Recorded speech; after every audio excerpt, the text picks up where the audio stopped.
Like his pamphlets, like his newspaper, which again were preserved because they include some of the most influential pieces of the war. These are the things that you learned about in high school. I mean, Hamilton songs are written about the stuff that Rivington published. Welcome to Journalism History, a podcast that rips out the pages of your history books to re-examine the stories you thought you knew and the ones you were never told. I'm Terry Finneman, and I research media coverage of women in politics. And I'm Nick Hirschon, and I research the history of New York sports media. And I'm Ken Ward, and I research the journalism history of the Great Plains and Rocky Mountains. And together, we are professional media historians guiding you through our own drafts of history. Transcripts of the show are available at journalism-history.org/podcast. This episode is sponsored by Taylor and Francis, the publisher of our academic journal, Journalism History. The 4th of July is a time of celebration in America, a time to recognize the heroic patriots who fought for the nation's independence. But how much do we really know about these patriots, their tactics, and the public's attitude toward revolution at this time? In this episode, Autumn Lorimer Linford, a PhD student at the University of North Carolina, discusses the vicious media climate during the Revolutionary War and the real story of James Rivington, a famous newspaper printer who tried to be objective and endured the wrath of the patriots. Autumn, welcome to the show. Why were you interested in studying the Revolutionary War press in the first place? In all of my research, I am very fascinated by moments of upheaval, when everything changes and people have to adapt. And the Revolutionary War was very much one of those times. We like to think about it now as this foregone conclusion that the Patriots would win, the Americans were the good guy, we were on the right side. But at the time, it was really all just this big question mark. Most of those people still considered themselves British. Their identity was still British until very late in the game. Most of them wanted change, sure, but it wasn't until the very end that people wanted that big of a change. And the very idea of starting a new country was, well, revolutionary. So it makes for this fascinating time period to study. So today we're focusing a lot on James Rivington. So why were you interested in studying him in particular? Sure. So I had learned, like a lot of people do, about Rivington as an undergrad in an intro to journalism history class. In textbooks, he's often pulled out as sort of the token Tory, the one example of a pro-British printer that we pull out and talk about. And that's very much how he was talked about when I was learning about him, as a Tory, as pro-British. And then later, as a media historian, I was working on a different project, as you do, and I kept coming across Rivington, but things weren't adding up, I guess. He was clearly a character, he was somebody interesting. He's a gambler, he's a risk taker. He's somebody who's clearly intelligent, but also has this really sassy, snarky side to him. So he was someone who was kind of fun to keep tabs on while I was working on this other thing. But then I kept running into things in the primary source material that didn't match up with this hyper British persona that I had been taught. He would publish pro-British pieces, yes, but then he'd publish a rebuttal. He'd print something by Samuel Seabury, who was, of course, a very famous Tory thinker, but then he'd print a rebuttal from Alexander Hamilton. In fact, he was actually the printer that a lot of the great thinkers of the day went to, including Hamilton and Ben Franklin. And then in his private correspondence, he would write to friends, like a friend in Boston, say, oh, I've been printing this piece and it's really going to ruffle some feathers, but it's really well written and it gives the other side an opportunity to rebut it, right? So clearly he wasn't all Britain all the time. And the contradiction between what I had learned and what I was reading in the primary sources I guess it sort of set off my spidey senses, you know? It made me think that maybe there was more to Rivington than I had thought. So you mentioned his correspondence. You looked at his personal letters. How did you go about researching this project and finding those letters? Right. You know, I tried to find everything that I could get my hands on that he had written or published. And some of it was easy to find, like his pamphlets, like his newspaper, which again were preserved because they include some of the most influential pieces of the war. You know, these are the things that you learned about in high school. I mean, Hamilton songs are written about the stuff that Rivington published. Um, Other things like his personal correspondence were a little bit harder to find. That took all kinds of research, you know, online, physical archives, microfilm, really anything I could find, everything I could find. But that I think is actually the fun part of this type of research. You know, there's nothing like that moment when you realize that you can recognize your subject's handwriting out of a stack of 250-year-old letters. That's when it all comes alive. That's when it gets really fun. So people today think the media now is so vicious and partisan, but they have no historical context of what the press in this country was like in its early years. Around the time of the Revolutionary War, there was also a determined pro-British branch here in this country, as you talked about. Not everyone here was a patriot wanting American independence, and newspapers set up in these partisan camps. So tell us more about what the press was like in the 1700s. Sure. You know, the revolution really eventually made everybody pick a side. And New York was one of the worst places for that. It was already a big place, it was already a major city. And so you have this strong contingent of British supporters, but also this growing group of revolutionaries. And in the middle of that, like you said, is a fight over the freedom of the press. Um, Objectivity at the time wasn't really a thing. They talked a lot about the free press and they talked about being impartial, but it was actually expected that newspapers would pick a side, and they were punished if they didn't, you know, financially or through threats or through physical violence. Um, it was partisanship under the name of impartiality. I think you also have to remember that at the time, the printer really was the end all be all um, of the press. He was the editor, sometimes he was the writer. Often he'd get news and opinions that would be sent in by regular citizens or by contributors, and then that stuff would get published. But it was always the printer who had the final say on what made the cut, on what actually made it into the press. So that's a lot of pressure on one, well, often one man, to make very public decisions about who he was going to support. And especially in this case, you know, it got to the point that if you didn't wholly support the Patriots, you were in big trouble. Yeah, I think that's really interesting because when people are told the story of the Revolutionary War, they mostly hear about the Patriots, who are framed as these great men who stood up for ideals and who are given this heroic framing. So I remember the first time that I read that these people weren't always the angels that they've been made out to be, and how eye-opening that was, which we're going to delve into further. So let's talk more about how printers at this time used the pages of their newspapers to attack one another in print. What were some of the words exchanged from both the Tory and the Patriot papers?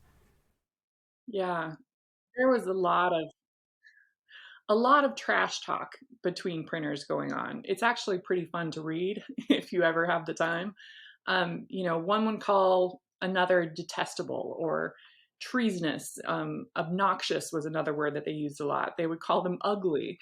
They would write little mean poems about each other and print them, which for some reason always strikes me as just insult to injury. You know, if you take the time to not only insult someone's intelligence, but take the time to make it rhyme, it just makes it that much worse, I guess. Um, Rivington himself was called a liar. He was called haughty, dirty, malicious, a sycophant, despotic, a pest. Abigail Adams actually called his newspaper the Lion Gazette. Another writer called his newspaper full of twistifications. So yeah, there was a lot of insults going back and forth. It wasn't all polite, for sure.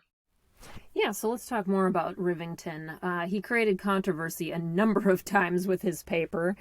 So let's talk about one of the first times that he upset people, and Gazette subscriptions were canceled in mass, as you describe. What was happening early on that made people so mad at his newspaper?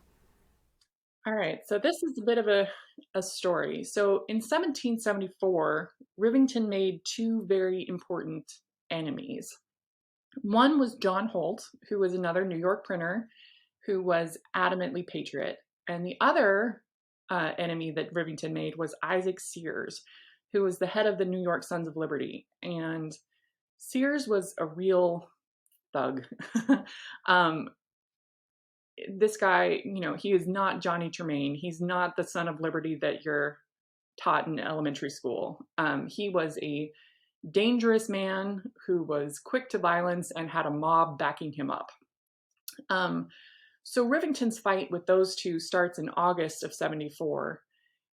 In one article, which Rivington did not write, but he did print, he called Holt an abhorrent to all good men and a pest to society.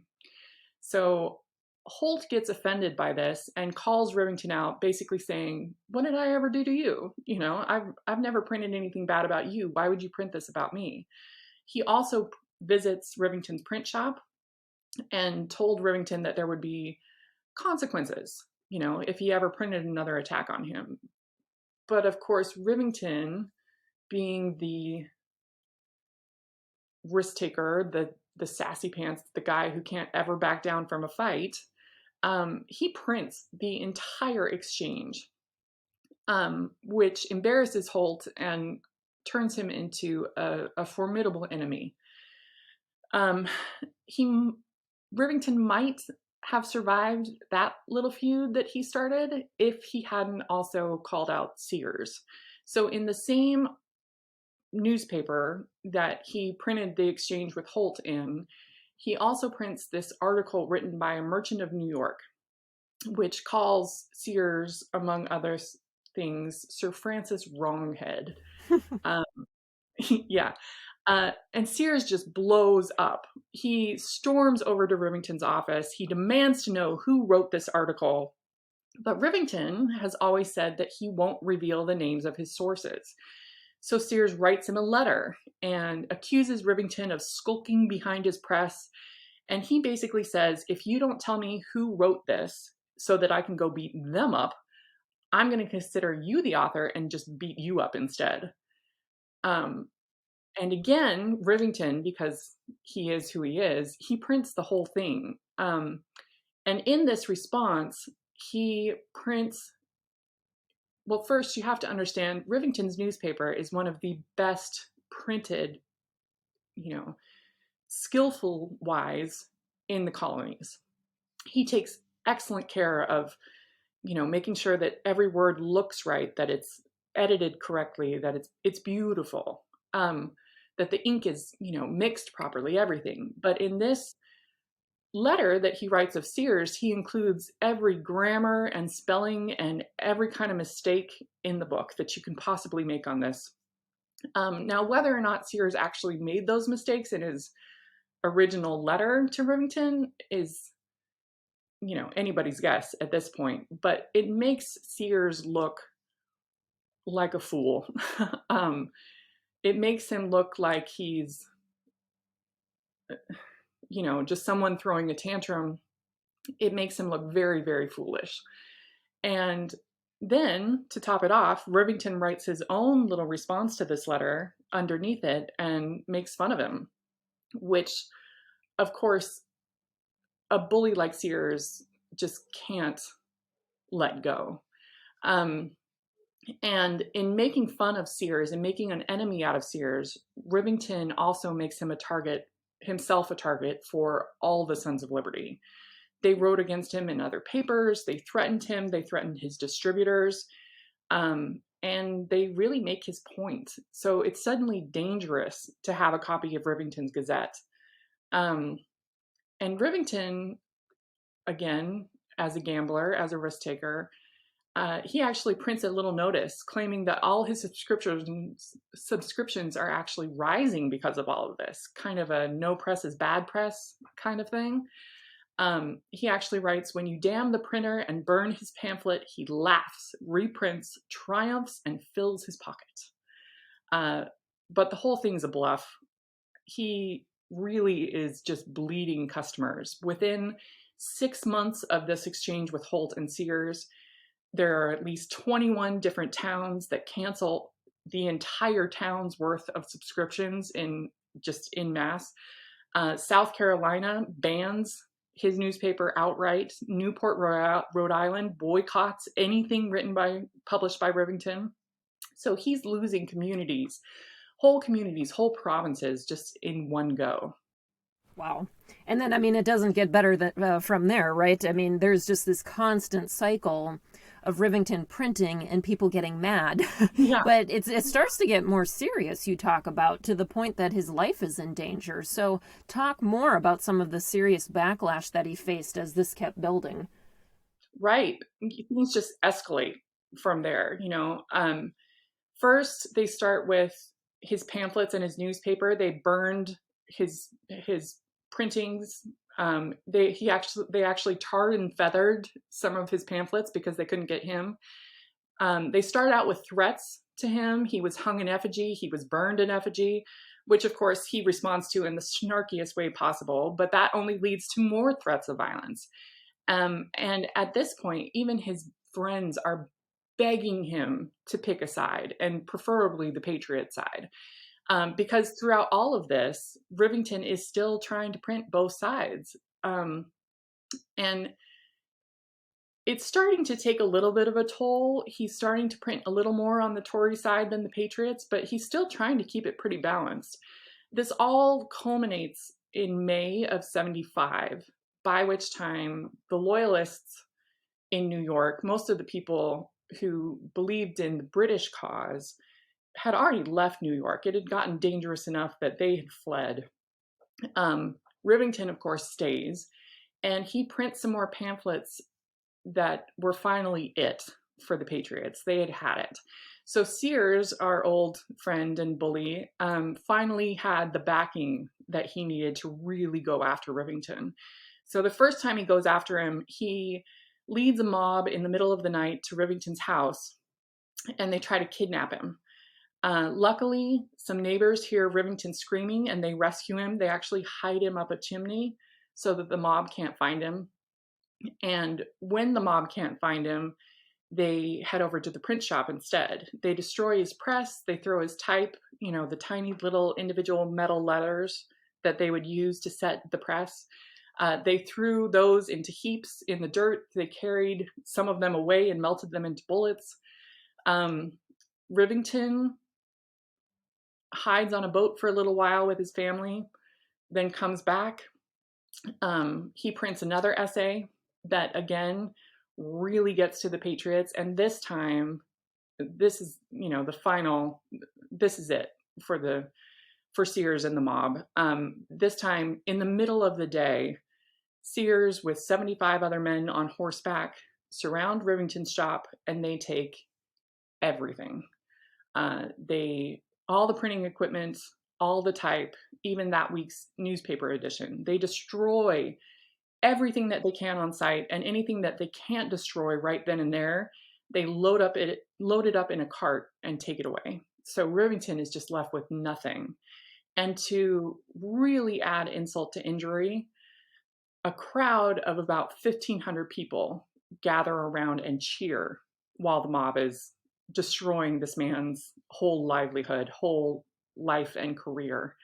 And they sing Yankee Doodle as the cart pulls away.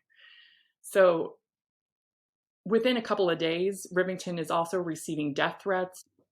He's receiving threats of very frighteningly explicit threats of mutilation, and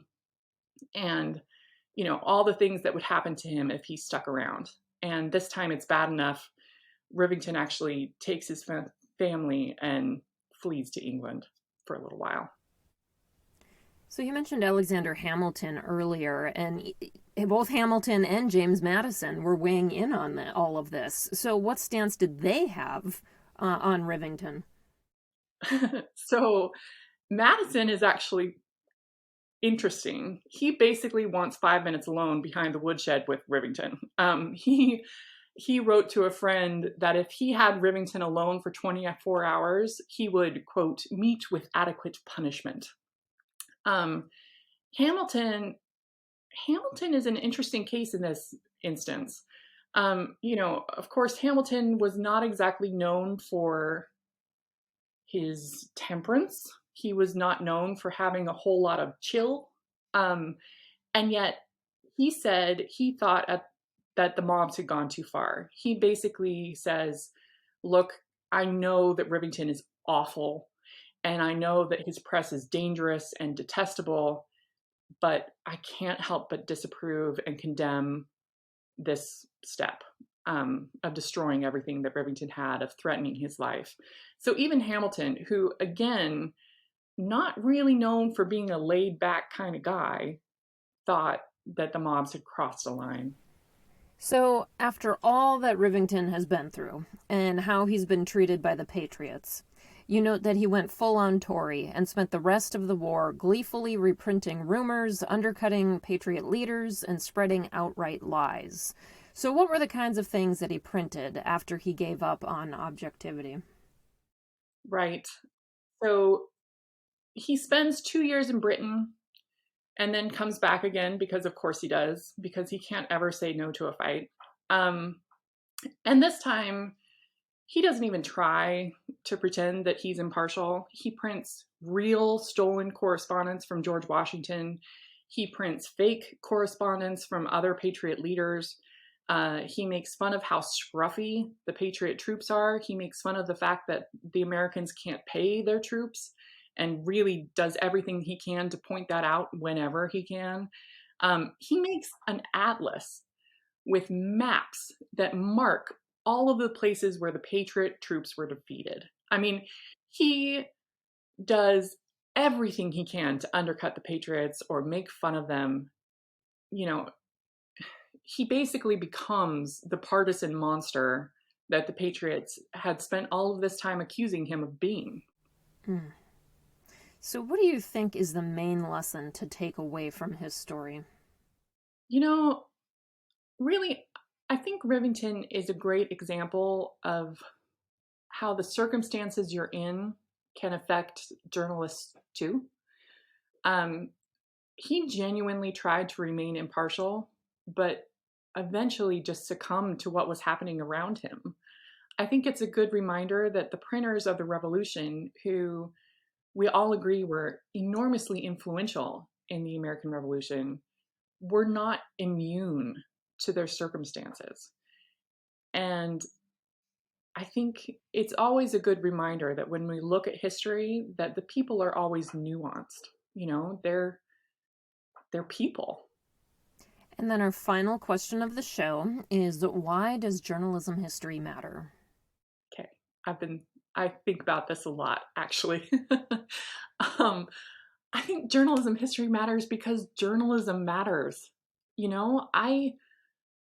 I believe in journalism. I believe that good journalism is essential for so many reasons.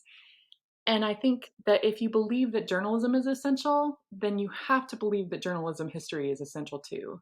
Everything that we do is tied to our past. If you want to talk about media law, if you want to talk about media ethics, the basic structure of a news article, the way we treat our sources, basic AP style, it's all tied to media history.